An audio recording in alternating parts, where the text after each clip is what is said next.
Janata curfew. ఎవరికి party వచ్చినా వాళ్ళు గాంధీ హాస్పిటల్ ఉండాల్సింది. మనం జాగ్రత్తగా ఉంటేనే ఇది ఆపగలుగుతాం.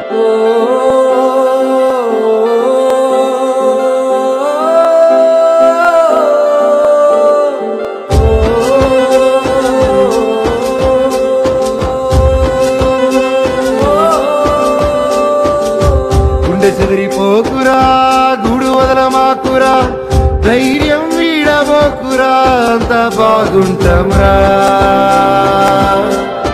బాగుంటాంరా. ఇంటికి చేరేంతవరకు నా బాధ్యత. సక్కగుంటామురా, చీకటి ఉండిపోదురా, మల వెలుగొస్తదిరా,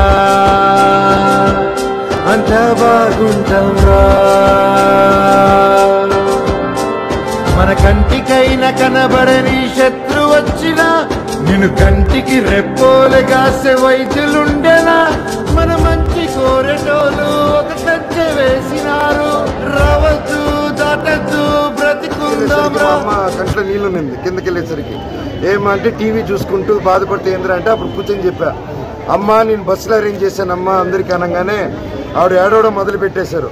నాన్న నా జీవితంలో నువ్వు ఏమి ఇచ్చినా నేను సంతోషపడి ఇంత సంతోషపడి ఉన్నావు, నువ్వు 10 కాలాల పాటు చల్లగా ఉండని దీవించింది నా తల్లి.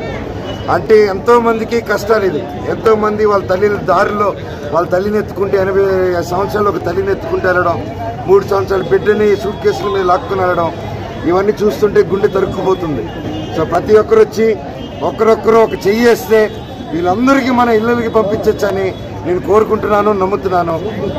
మనందరూ భారతీయులం, ప్రతి ఒక్కరు ముందుకొచ్చి ప్రతి ఒక్కరికి తోడు నిలబడతారని కోరుకుంటున్నాను. అని మీరందరూ పాటిస్తారని కోరుకుంటూ సెలవు తీసుకుంటున్నాను. Thank you so much. జై హింద్.